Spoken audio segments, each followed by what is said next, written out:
Chester.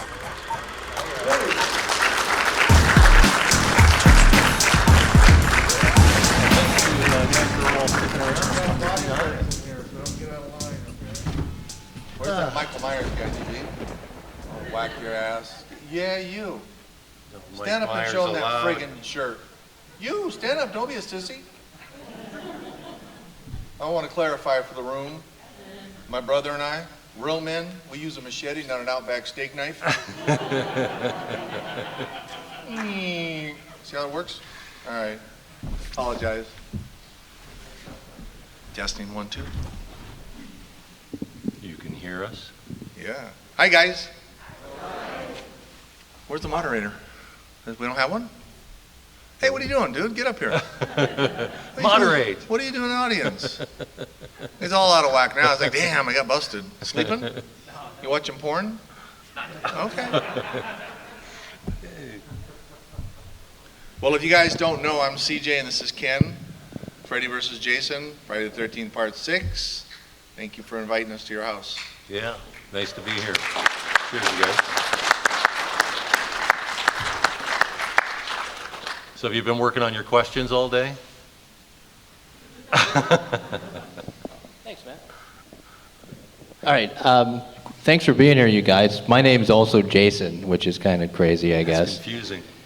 I wanted to ask you guys right off the bat, what was it like stepping into the shoes of such an iconic character? Sir.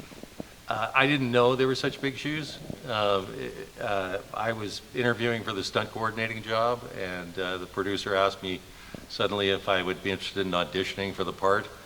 And I had already been in number 8 as the stunt coordinator, stunt double, and the fry cook, and I still didn't know that it was a big deal.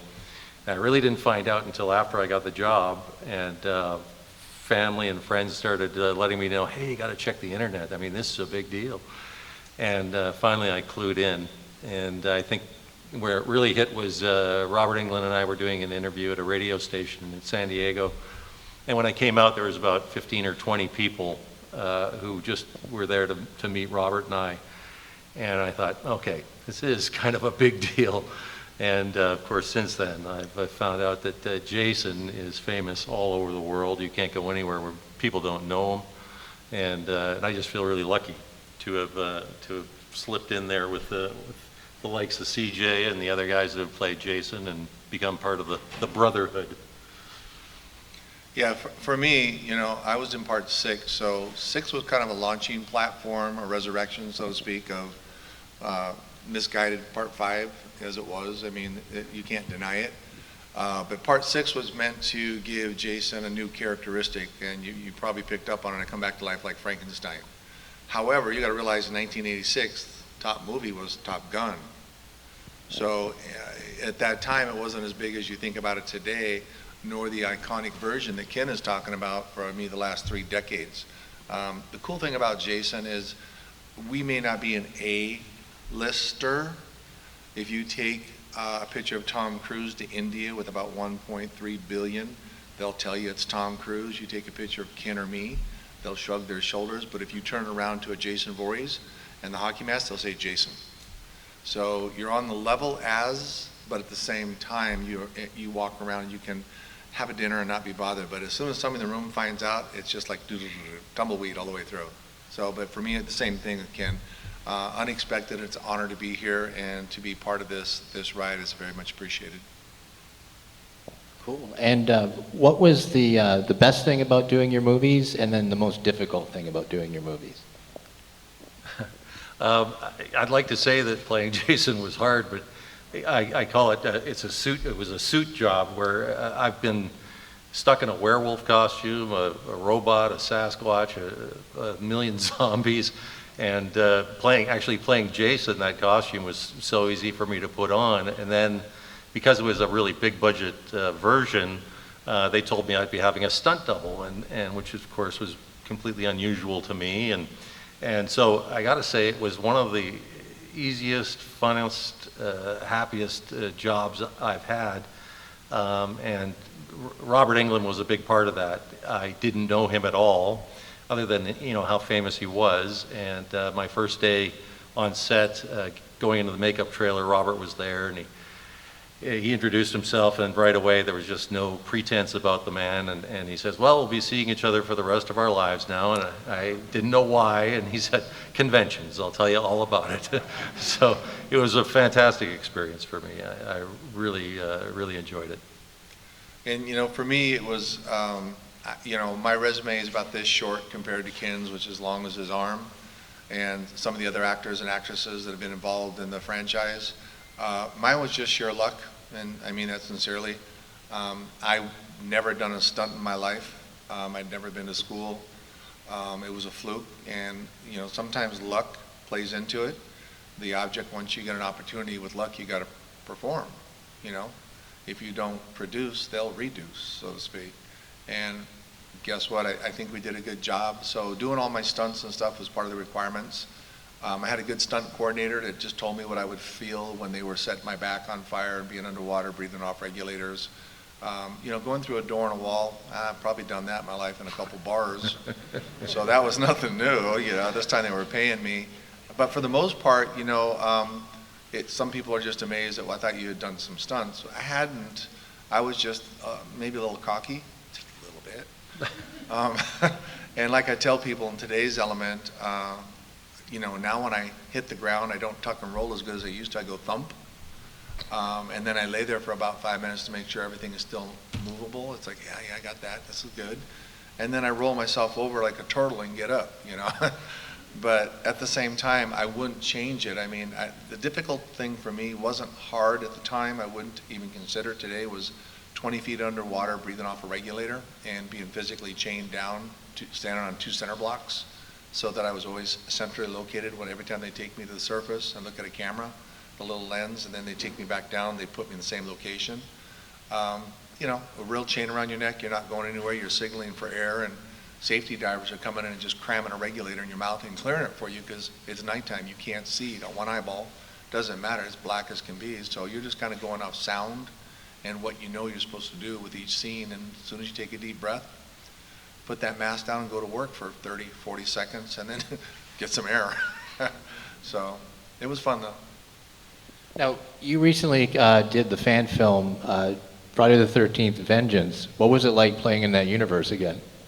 Yeah, I had the opportunity to play Jason's father, Jason Voorhees, twice now, and, you know, get to grow the beard, the long stringy hair, because there's always been submission about Jason's father, the DNA. We all know about the mother, of course, but there's a separate side to that, which is Elias Voorhees. So to be able to square up with another person and do those different things as Elias, I think put another spotlight onto the Jason character. It gives an opportunity for the principals to come out, possibly whoever does the next one, and maybe throw that little edge in there to competitively give Jason an additional boost as they relaunch the campaign. You have to think about it. The next one will be theoretically part 13 of Friday the 13th, so it better knock your socks off because it will be the one that, fortunate enough, like Freddy versus Jason, I mean, you got 2 major characters. Part 6 was a relaunching platform. Part 13 should be the one that, again, launches this franchise forward. Very nice. What's it been like for you guys to come out to these cons and interact with the fans, and what's the most interesting fan interaction you ever had? Meeting the fans. Yeah, there was a girl out there that just had some shark titties on. Did you see those? They were shark, and you didn't see it? It was different. No, you didn't see them? Seriously? Yeah. See? It was unique. Go ahead, bro. I'm sorry. No, that's all part of it. It's all part of it. Meeting the fans is always great. But I remember one of the first conventions I did was in Sweden, and I'm sitting at a long table, and I had some guys from Lord of the Rings sitting beside me, and a girl walked up, and she goes,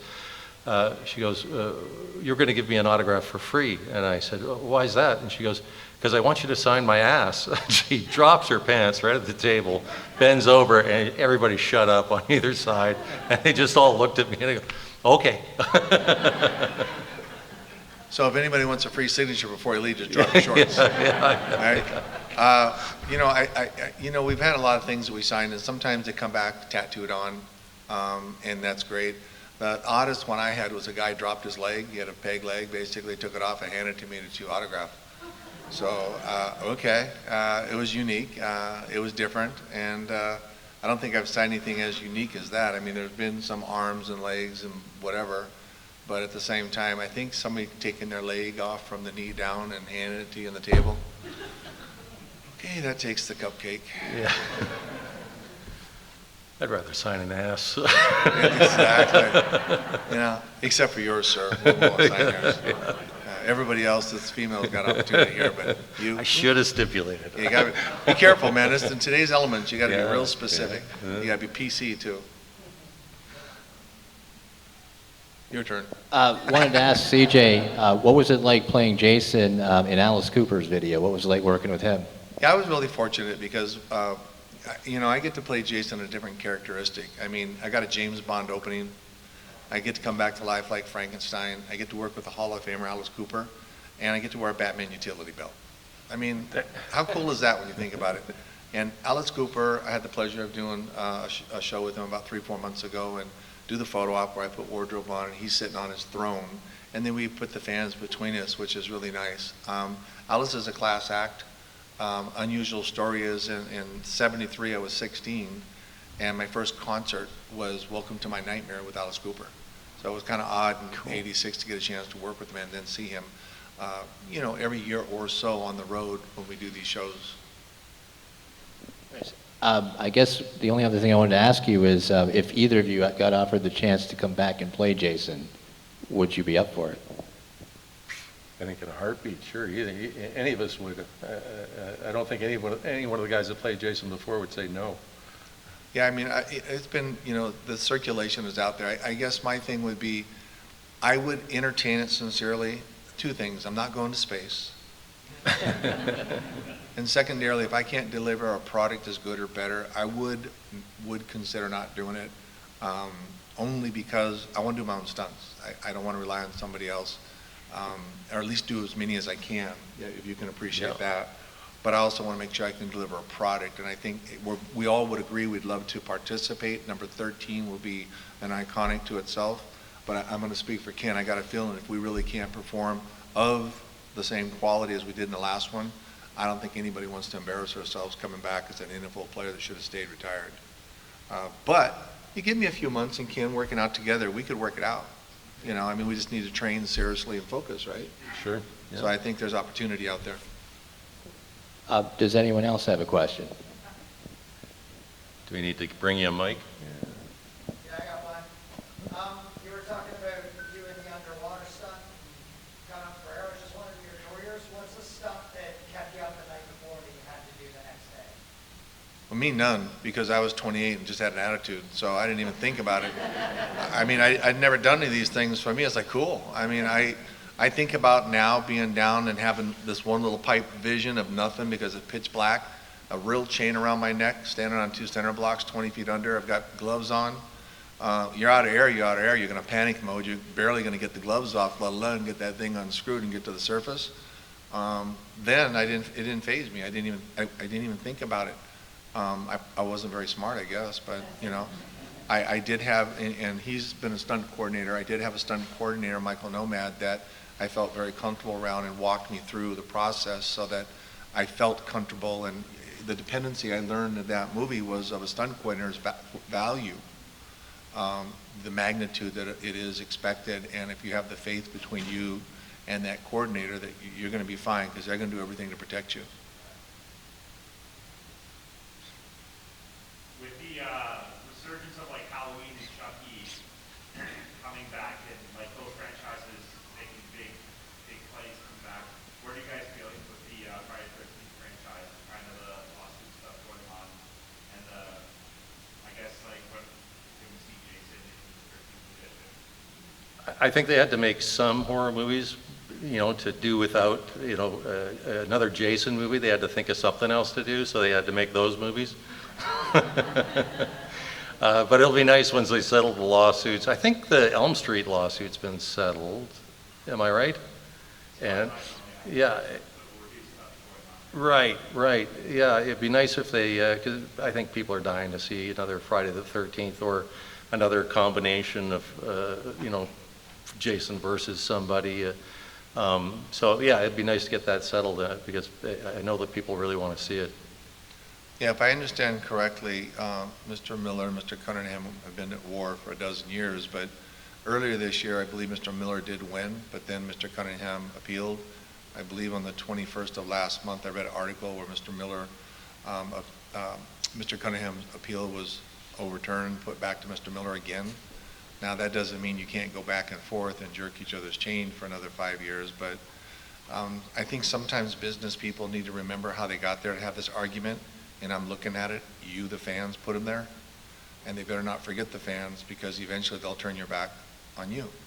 So Mr. Miller and Mr. Cunningham, God bless them, I mean that sincerely. However, if you, the fans, didn't embrace this for the last 40 years, they wouldn't have something to argue about.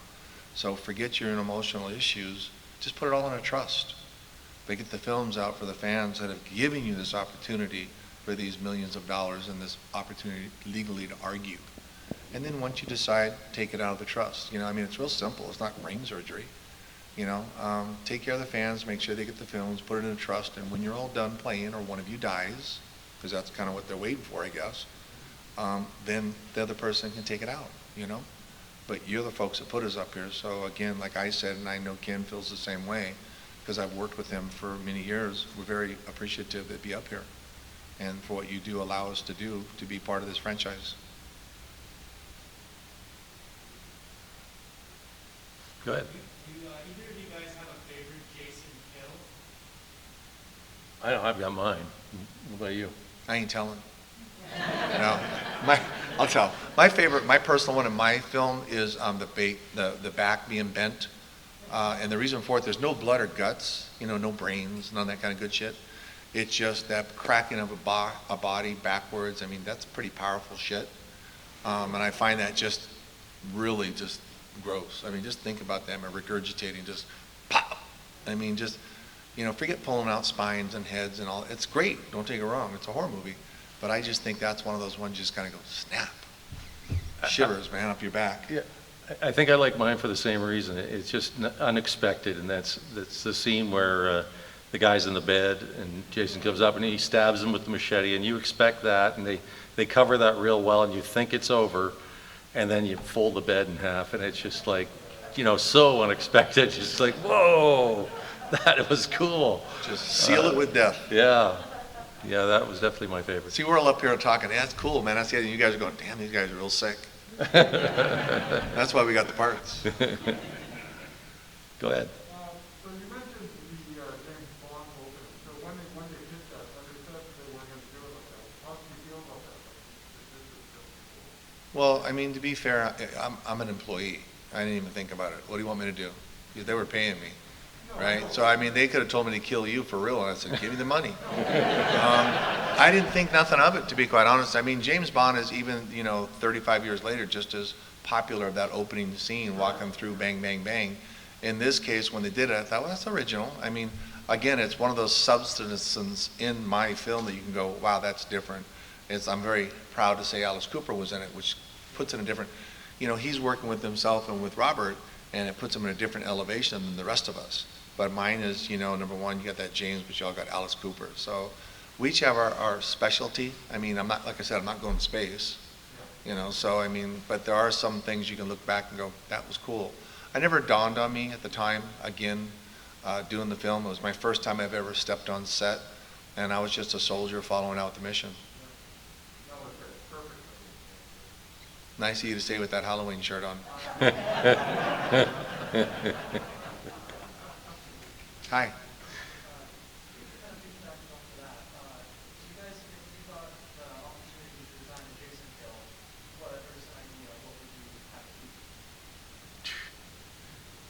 You know, you'd have to spend a lot of time thinking about that, I think. I don't know if I could come up with one off the bat, but it would have to have that surprise, that twist. But to just sit here and come up with it right now, you know, I'd be doing a disservice to all the other kills. So yeah, I'd have to think long and hard about that. It would have to have that twist.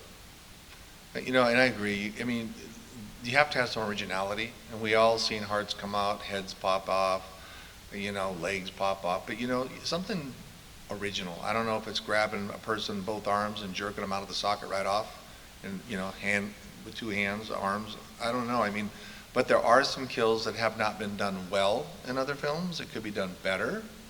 And there are some kills that we have to sit down and think about the originality. I mean, you know, Steve Dash, you know, from part 2, he always loved that wheelchair. That was his fave, you know. Backwards, down the stairs. Yeah, I mean, so but there are some originals that could be thrown into a part 13 that give you that flashback of the other 12 that you could edit into it properly, that it wouldn't be like, oh, they've already done that, but it's new, it's fresh, but it also brings the continuity together, so part 13 becomes a launching platform for 14 and 15. You know, not a singular, okay, it's over, you gotta set it up at the end of the movie for 14 and 15.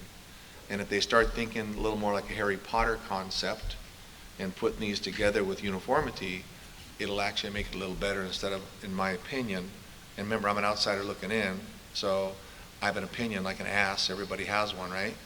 So to me, it's just common sense if the next 2 or 3 have some connectivity between each one of them, that each director is required to put into it so that they're not individualized. I think the fans will appreciate it. Who else? Back there? Do you think they should just do an entire reboot of Friday the 13th, start from scratch, start with the original story, names go on, or just really Well, I don't think a reboot would be in the best interest personally, because I think you can do a revise. Like Tom McLaughlin has a script for part 13, he calls it Jason Never Dies. So is it a reboot? Is it a new platform? I'm not sure. But I think you could take it to the originality of what it should be. And most people, because you're looking at generational changes, 40 years. I mean, let's be honest, how many of you in here are over 30? Raise your hand.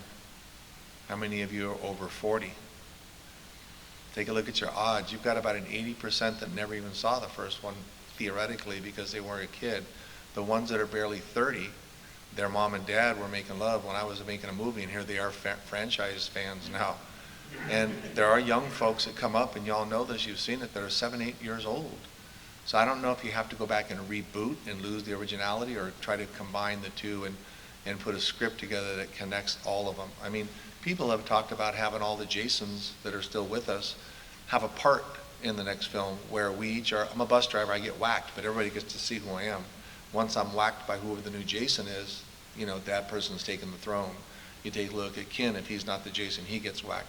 At Kane, you know, you take a look at Ari, and all of a sudden, everybody that's played Jason has been whacked by the new Jason. But they also keep the theme going, but it's an opportunity for everybody to see those that have, and then you might call it a reboot, but it might just be a relaunch. Because everybody's going to want to see Ken or me in normal getting whacked by whoever the Jason is, Derek Mears. My feeling on sequels has always been, you know, if you're going to do a sequel, you sort of got an obligation to make it better, and part of that for me is providing new information about the character. Because you know, every time I meet a fan, or you know, real fans, they know all the details. And it's like they're craving new ones, and so I think, you know, throwing more information about Jason's father in, or you know, how did these characters become supernatural? It's never really explained, and you don't have to give the whole story, just a hint. You know, it just makes real fans salivate. So I think that's important, new information. And like, you know, Ken's right, because he, you know, he's extremely involved in this as far as director and writing. You know, he writes.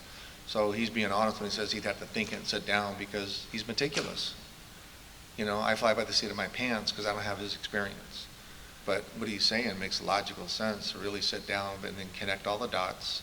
And the thing like with Elias Voorhees, really put a spin on everything. Even if it's just a shadow in the background, a shadow.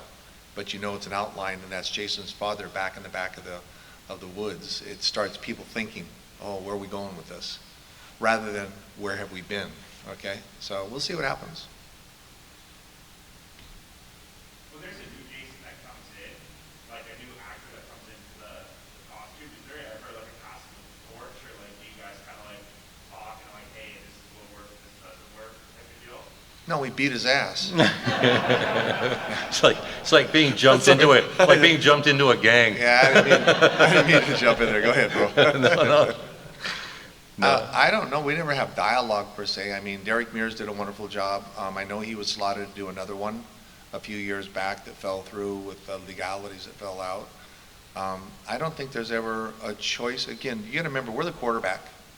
And I've always said this, and the coach puts us in. If the coach says you're going in, you go in. If you're sitting the bench and being a backup quarterback, then you're backup quarterback. I.e., I play Jason in Friday the 13th, Part 6, but I'm part of the team. You never know when you might be called up because somebody may be injured or they're reverting back to certain plays that I'm familiar with.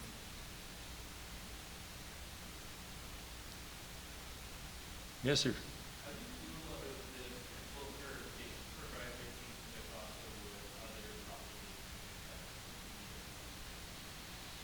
We were, right after, Freddy versus Jason came out, it was #1 for 2 weekends in a row, and they were blown away. And I remember Jeff Katz, the producer, when we went down to Vegas to do the fight thing down there, he came to Robert and I and said, hey, we're going to do Freddy versus Jason versus Ash. Are you guys in? We're going to get Ronnie Yu to direct it again. And we thought we were going to be going to camera the next year. And then they couldn't get the rights to Ash. But I know that people were so excited by that. And then when that fell through, there was, well, maybe they'll throw Michael Myers in, Pinhead, Chucky. Everybody was throwing in their 2 bits. So I think the desire is out there. Because it reminds me of the old days when, you had the werewolf and Dracula and Frankenstein. They all had their individual movies. And then, they crossed them over. So it's a natural sort of evolution to, again, add something new and to grab the fans from this franchise and the fans from that franchise and give them something new to watch. So I think it's probably inevitable. When it will happen, who's going to say? But I think it is inevitable. But real men use a machete, not an Outback steak knife. You should hear Tyler Main at the last show. He was next to me, and I kept telling everybody, yeah, I use a machete. He uses an Outback steak knife. Tyler just looked at me and shook his head. She did that so you'd be embarrassed at this panel. Dude. Under the bus. She knew what she was doing. Right under the bus. Yeah. See, I'm going to put him in his damn place. Next time you tell you what to do, you do it.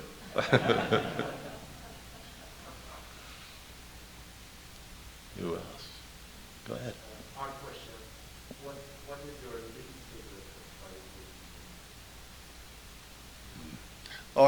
fight? Nobody wants to say anybody's is of less value per se because they're all part of the franchise. So, I think they all bring a certain magnitude of value to the franchise.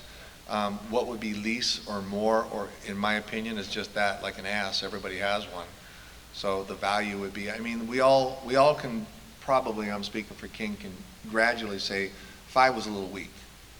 All right, now you can't blame that on the actor or the actress, the person that played Jason. That's not their fault. They're working. The coach puts them in. They do their job, right? But I think, like I said, I hope when they get to 13 and 14 and 15, they start connecting the dots that there's a value for each one of these to have substance to carry on to the next one. Because there's such a hunger out there for Jason that if you do it right, it just won't be a one-off. It will be the start, possibly the reboot, or the platform of what could become something even bigger than it is today. Yeah, I think, people will come up and, we'll talk about the various Friday the 13th and one that you get the biggest discrepancy on is the one, Jason Goes to Space. It's like you've got people that love that and you've got people that hate that. It's all just a matter of opinion. But they've all added, in their own way to the series of movies. So.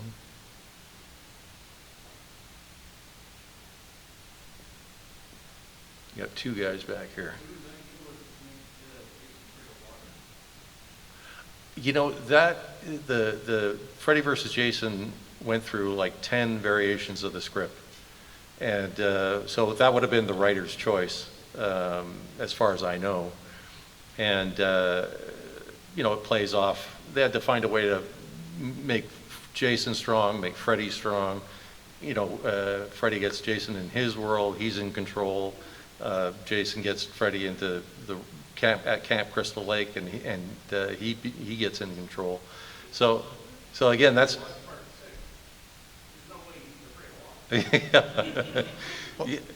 Yeah, there's no proper way to explain it. You kind of have to just.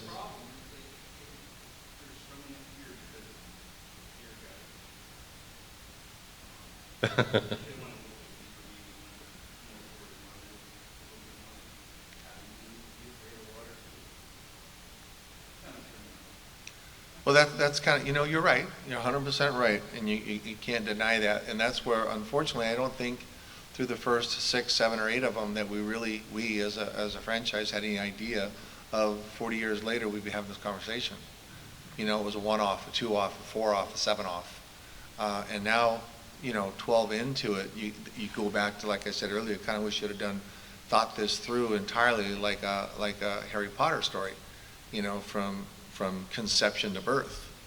And I think there was a conception concept, but nobody ever thought of having birth. It was like, somewhere in here we'll figure this out. And I mean that sincerely. I mean, again, I'm just a simple business guy, ran casino resorts, so I look at things a little more objectively with an ROI, a return on the investment.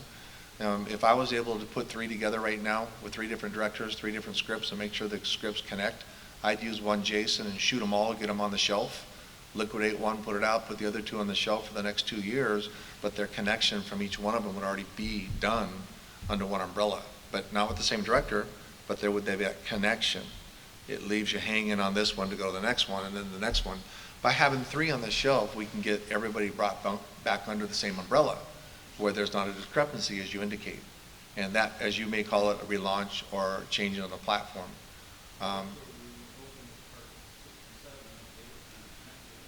Originally, they were supposed to. In fact, when Tom McLaughlin has part 13 that he's written, Jason Never Dies, he's actually connected it back to 6, 30 years later, where he hoped it would have been originally, going from 6 into 7, which, if I remember what I've heard him say on different panels, being with him just recently in Germany or England, the idea was to have a camp that was done with snow, and the girls are stranded there going to a ski resort, and it's all girls.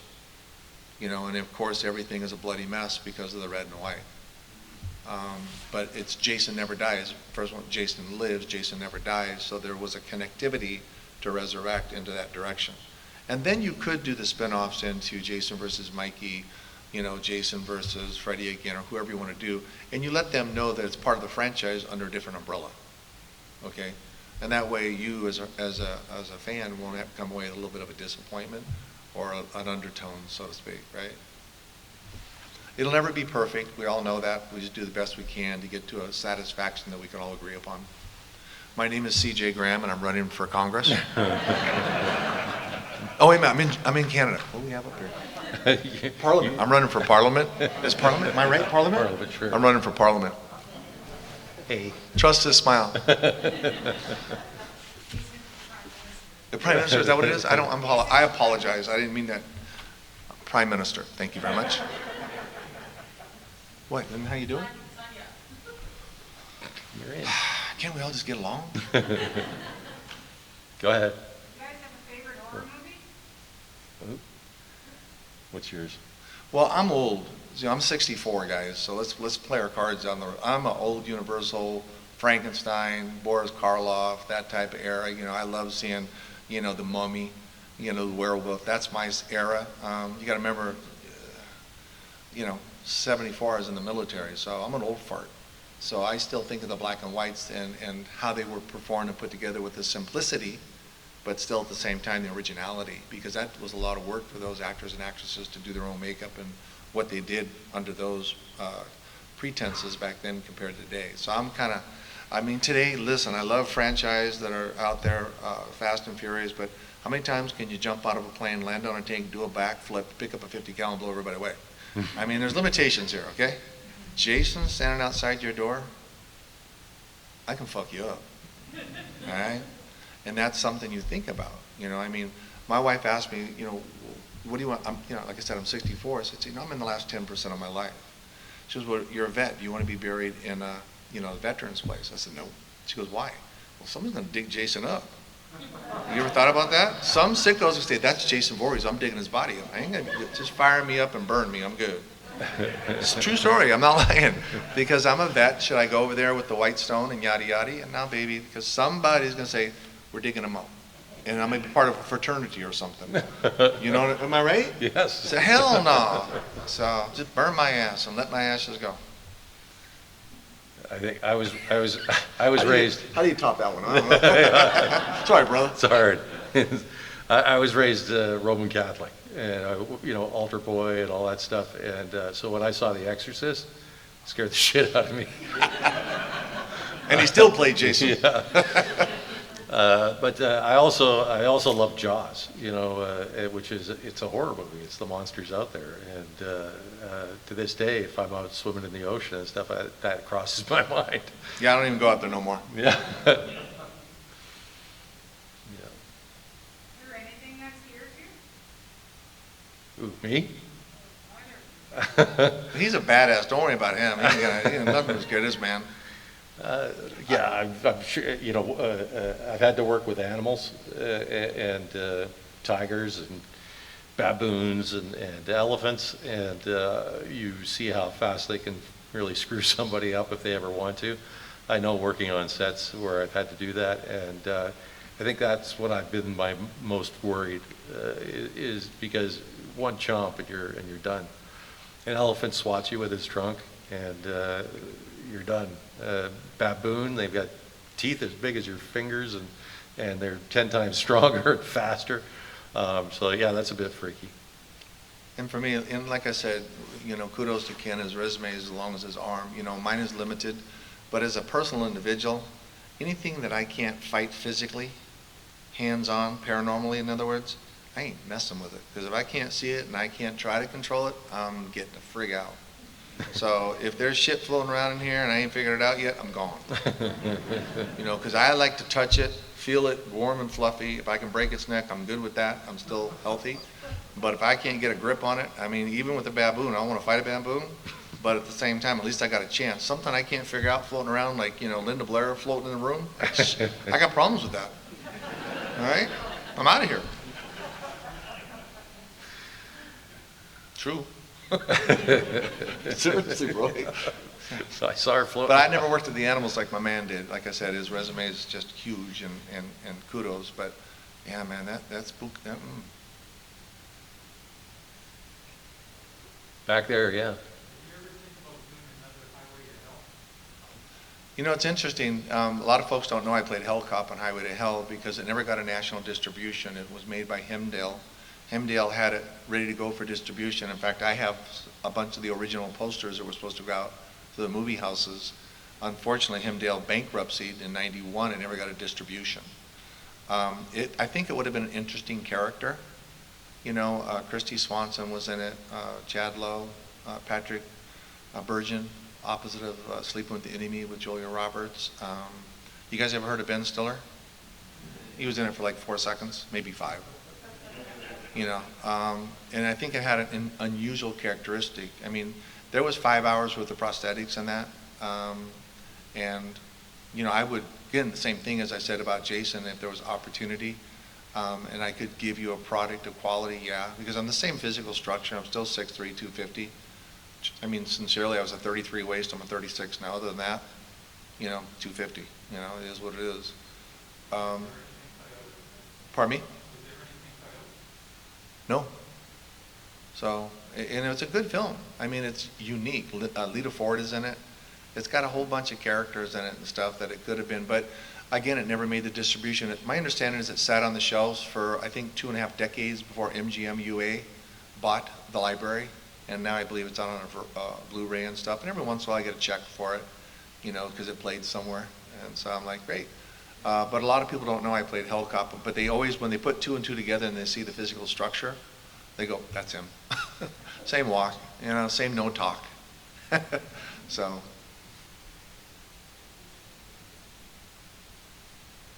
Hello. The whole franchise, like Jason's experience, never at all each movie. Out of all the movies, which one is your guys' favorite makeup and costume stuff? You mean as far as just? Out of all the movies, which Jason's costume was your favorite looking in your play experience?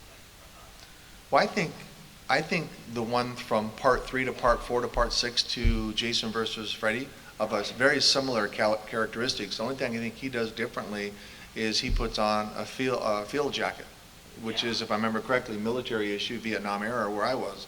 And that's why I know my wardrobe so well, because it was Vietnam era equipment they put on me back in '86. I'm like, I wore this shit in the military. So those have a serious continuity with the exception of the jacket. And he uses a bigger machete. I mean, he uses a friggin' chainsaw machete. It's huge, like this friggin' big. You ever seen it? I picked the thing up and I had to use 2 hands, man. I mean, I'm sure his wrist was sprained a couple times if he didn't even tape it up probably. That thing was heavy. I was lucky we didn't have to use the really, we used the rubber really for a lot, because, you know, I'm swinging that around actresses and stuff. And, but I mean, I'm not a big fan of Jason in space, and, you know, I tell Kane that. I mean, you know, you look like, you know, Terminator, which is a badass costume if you could find it. But the simplicity going back to Jason standing outside your door, and the wardrobe simplicity is something that you could possibly freak the shit out of you, because it could happen. And when I stand next to this man, he's 6'6", I'm 6'3". And he told me when we had a photo op last year, they also put him in a 2-inch platform. Because he was next to me, I said, why do you look so big? Oh, they got him in a platform. I said, Jesus, man, he's 6'8". yeah. 6'8", right? Yeah, 6'8". 6'8", man. I'm like, Jesus, man, he's like an Amazon man. Which is, I mean, then they, for Halloween, they went to Tyler Maine, he's 6'8" and his bare He's 6'8" feet. by himself. Yeah, I mean. So they were looking to make him bigger and badder, I guess. But we have a friendly relationship with Leatherface. I just saw Robert last weekend. We did a couple photos together real quick. You know, I see R.A. and, you know, the old school Leatherface, Bob and everybody. And I see all of our, I also go out there and we get a chance to see Tyler and everybody that's played in the Halloween series. And it's a nice little camaraderie, the Four Musketeers. And there may be 15 of us in totality, you know, when you put them all together. But we all jazz each other and laugh at each other. And, you know, I sit here and rag on him and he rags on me, and I'm okay with it. I mean, I love this guy. I'm very appreciative to be sitting here next to him. I'm very honored to be sitting here next to him. So to me, it's like messing with Mikey. Well, yeah, he's a flake, but you know what? I love him. He's my relation. He's married to my mother's sister, third on the right side of the left field. It's all good. It's a nice club to be in. Yeah. Actually, one of my good friends, Brad Laree, played one of the Michael Myers, and so we think it's funny that you know, hey, we're friends off screen. Mike and Jason hanging out. So yeah, it's a great club to be a part of. Yeah, and it's a great pickup line at the bar. Yeah, I played Jason. Right, dude, get away from me.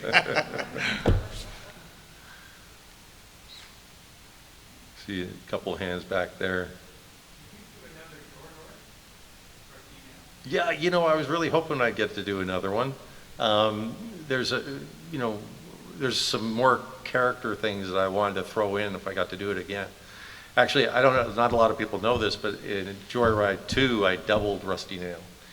And so when they found out that I had played Jason, that's what got me the role of Rusty Nail in number 3. And actually, I have a fan who wrote a book, and I kind of wanted to promote it, and it's called Rusty Blade. And she's a big fan of mine, and you can get it on Amazon, Shayna Keebler. And if you get a chance to check it out or friend her on Facebook, or please do so. But no, I would love to do another Rusty Nail. I don't know if it'll ever happen, but yeah, that'd be fun. No, they used all the ones. The director wrote the script, and I thought he came up with some great innovative ways to kill people using things you'd find on a truck or the truck itself. Yeah, or the snow chains crushing the head. I thought was pretty cool too. But yeah, no, that's a fun character to play. Oh, we got another. Sorry. The injury rate in stunt work is 100%. If you do it long enough, you'll get injured. You see me going up these stairs just now? No, I'm serious. So Vengeance 2, the Jason I'm fighting against, he's my size, and I'm thinking I'm a badass, I can do all this. So between being thrown through a couple walls and putting him through a couple walls, I pulled a groin muscle, It's been 2 months since I finished, all right? Any questions? And answer that? Yeah, when I did 13 Fanboy that just came out, again, that was 20 months ago. A fight scene in the end with me and the killer. Throwing, flipping, hitting trees. I thought, I'm a badass. You can see me breathing. It's 2 o'clock in the morning and it looks like I'm breathing hard. I am breathing hard, all right? My whole midsection was from here to here. It was not black and blue, solid black. In fact, when I went to the VA and said, you know, I can't get out of bed, yada, yada, they were like, oh, that's not normal. We need to send you to emergency right now. So, you know, 100% factor, he's right. And I've only done a couple films outside of Friday. So, I mean, like I said, his resume is this long. So if he went through the list, I'm sure we'd be here for a couple hours, no doubt. Start at my toes and work my way up. Yeah. So, what's the biggest injury you've had, though, sincerely? In your opinion? Fractured vertebrae. One stunt I fractured 3, and then I've got a compression fracture in the L12 or whatever down That's why there. you see that whiskey under our table passing Yeah, back and forth? yeah. Yeah! Y'all never seen The Fall Guy? Yeah! The opening to Hooper is getting ready. You strap on the pads and then take a shot. No, true story. I mean, if I drop my drawers, not that you want me to drop my drawers, but I have a tiger balm patch on my left thigh, and it's wrapped right now. True story, right now. So it's just one of those things. And when you get a little older, like I said earlier, you don't tuck and roll, you go thump. But you think you're a badass and you can still do it because your testosterone gets really high at that moment. And then when it drops, your estrogen kicks in, you cry like a baby. All right?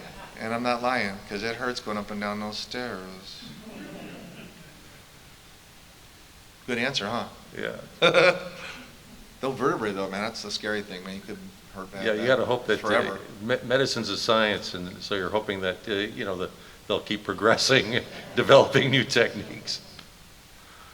But so we got one fellow in the back here who's had his hand up a couple of times. The black hat. I ain't making jabs as a fact. We use a machete, they use an Outback steak knife. That's not a jab, that's just a fact.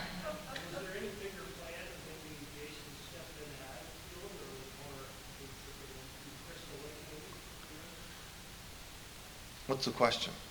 I missed it, I'm sorry. I apologize. Is there any bigger plans? Oh, you know, I mean, when yeah. You know, when I did this film way back when, I always said I would do any prosthetics or anything that somebody wanted me to do, and there wasn't really an agency that covered that type of work.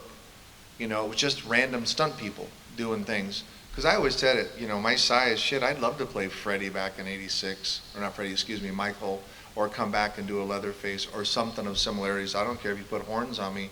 I didn't really ever care about my face being seen. I thought, just give me a part that I can do some fun in and do something cool. So I always thought it'd be cool, but again, there wasn't an agency that represented just people that would do nothing but prosthetic characters. And I don't think there is still today. No. And to have a company under that umbrella, hint, hint, that would do nothing, and that's who you call when you know you've got to have, I don't care if you're shooting any film, but if you have to have a character in there that's going to have prosthetics and something put all over him, you call his organization and you get the right physical structure that also has the stunt capability of doing what you need to do. I thought that, to me, makes sense. But there are a lot of folks that want to see their face. They want to be, hey, guess what, this is me. I never really cared because I was very appreciative that I was even asked, and even more humbly appreciative that we're still having this conversation. But as far as crossover, you know, that's where I would look at it is, you know, I don't know about going to their house, so to speak. You know, and we have a little different opinion on that. I mean, I'm not a big fan of Michael versus Jason or Freddy versus Michael, or I think it gets diluted in my opinion. Again, it's like an ass, everybody has one, right? My name is C.J. Graham and I'm running for Parliament.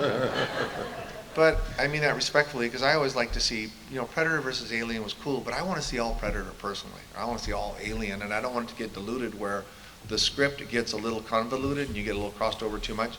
But it's nice to pop something in. You know, when you see the TV behind and it's got Freddy on it from something, I think that's cool. You know, that's just a little boost because we're all part of the same family. So, but I guess time will tell what they do with all of them. I mean, there's probably going to come a time where they're going to have to do some crossovers like he spoke of, Universal horror movies, did it quite frequently near the end.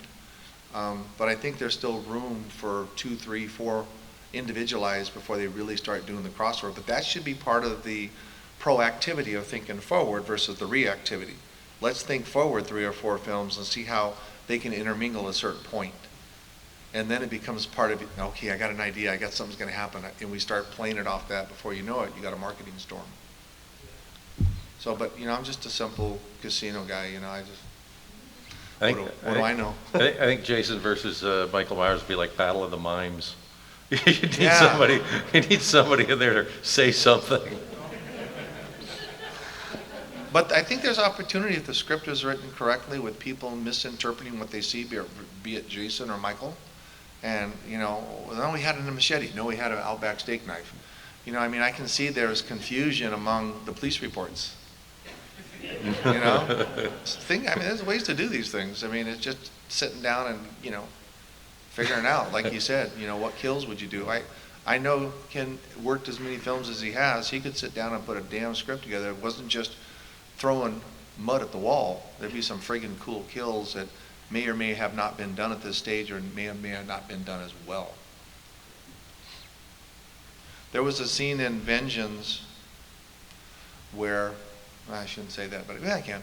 There's a scene where he pulls the head out of a guy, pulls the head off, and the spine comes out with it. And it's pretty radical. And it's just a small film. Just think about if a bigger film got a hold of something like that. I've never seen that per se, but there's some cool things that I know Ken could come up if he was writing a script of that magnitude.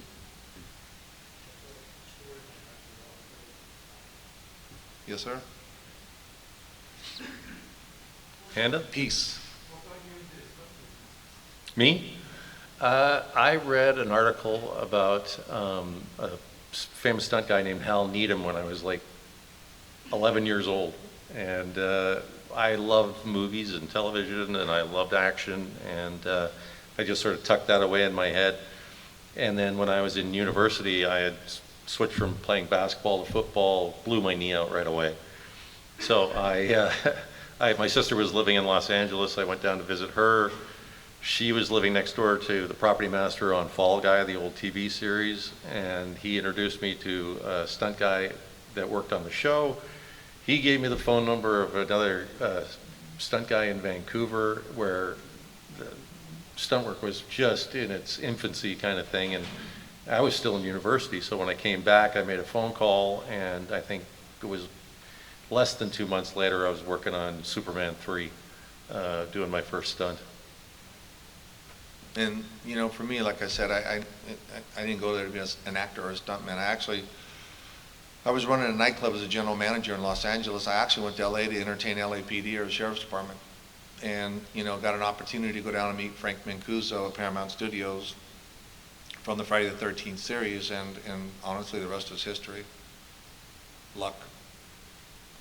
So that's why I never put myself at the level of Ken, because again, I mean this humbly, the resume is a mile long. He's killed himself for what he does. I'm just very blessed to be on the carpet and riding that good time with it to sit here and talk to y'all.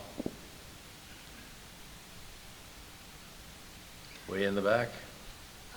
During the whole film process for Freddy versus Jason, for like stunts, like scheduling, was it always, all right, it's you and Robert England one day, and then the next day would be the stunt couples, or was it just like a full like mix up of both? Well, so on a bigger budget movie like that, you have got 2 units shooting, and typically the second unit will be the one where they shoot all the stunts, and the main unit will be where they shoot with the main cast. Sometimes they'll overlap, but very rarely. And second unit will shoot the stunts. It'll shoot little insert shots of hands doing things and whatnot.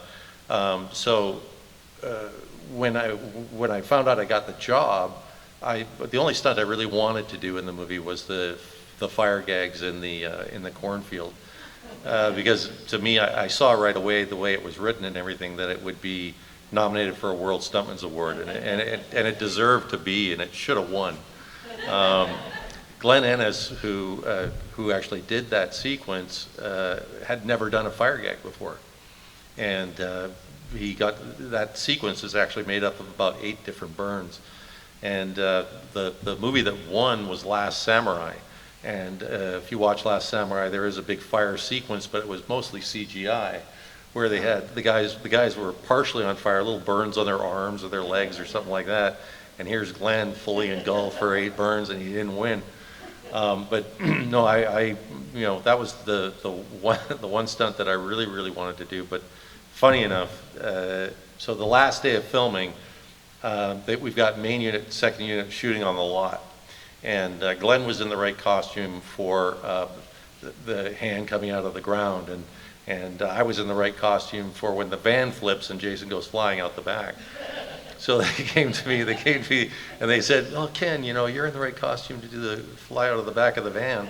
Do you mind doing that?" And I said, "Well, at last night of filming, I'm expendable, you know." And I said yes, so they ratcheted me out of the back of the van. Yeah, so that's the way it gets divided up. Yeah. Got another one.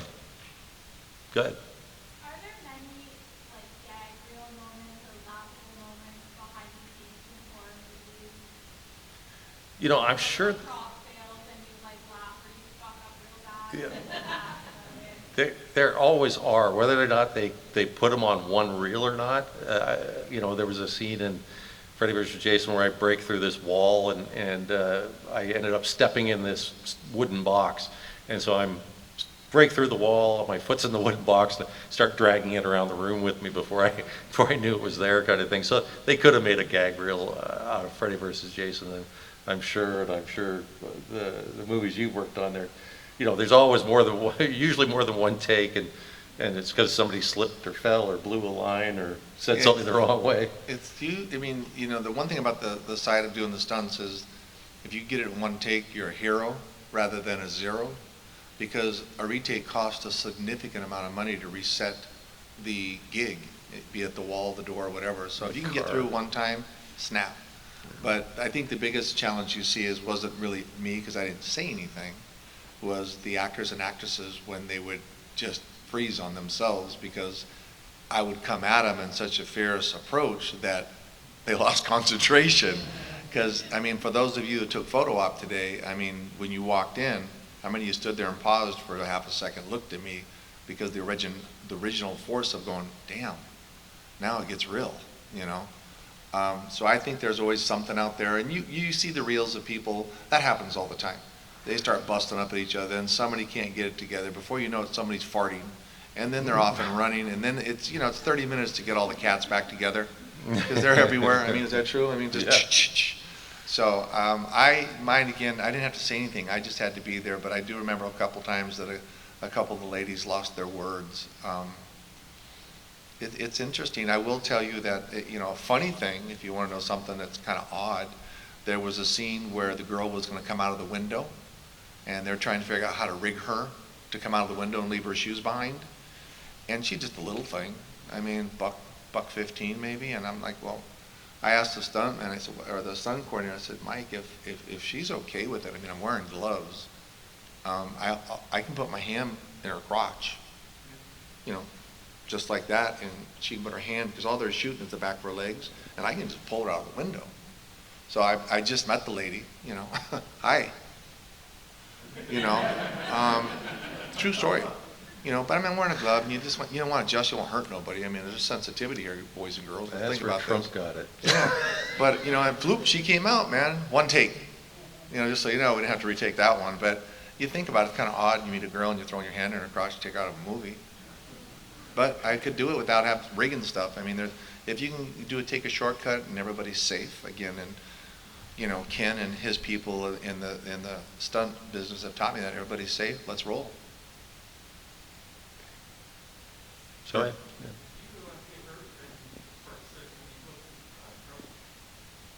When you did what? No, because I'm not in it. That's a stuntman driving, taking the actor out of this place and flipping it. So we did that right near the end of the night. Sun was getting ready to come out, because if you look closely at me standing up on top of it, and it's kind of a bluish in the background, that's because the sun's getting ready to come up. That was the last scene of the day. As soon as they had one to flip, Nobody knew how it was going to react when it hit the bump to go up and hit the ground. They didn't know it would fall apart, what it would do. They reinforced it moderately, and then it did work. Unfortunately, when it hit, they had, I believe, 4 cameras going, and they killed a couple of them, basically. But they got the film out of them, which is perfect, but the cameras died. And then they took the hinges off real quick, just popped them out, and put me on a couple boxes, and I just hit that with my fist. And for whatever reason, again, your testosterone's kicking in, it just flew. And everybody thinks, was that a real door? Yeah. You know, and it was gone, and I was able to step out in one step without falling over. Proceed to the end of it and take a position like I own this mountain, and cut, it was done. Should we Guys, take it's- one or two? One Yeah, more? it's actually 6 o'clock now. Yeah, yeah. One more. One more question? Well, I got an answer, and then I'll let Ken close. Thank you very much for allowing us to come up here and visit you. Appreciate all your hospitality, and look forward to seeing you maybe in a couple of years. And I want to send a shout out, thank you to Chris and his team for bringing us up here to the show. We enjoy it. We've missed you guys, and I'll see you next turn. I dittoed all that. Thank you very, very much.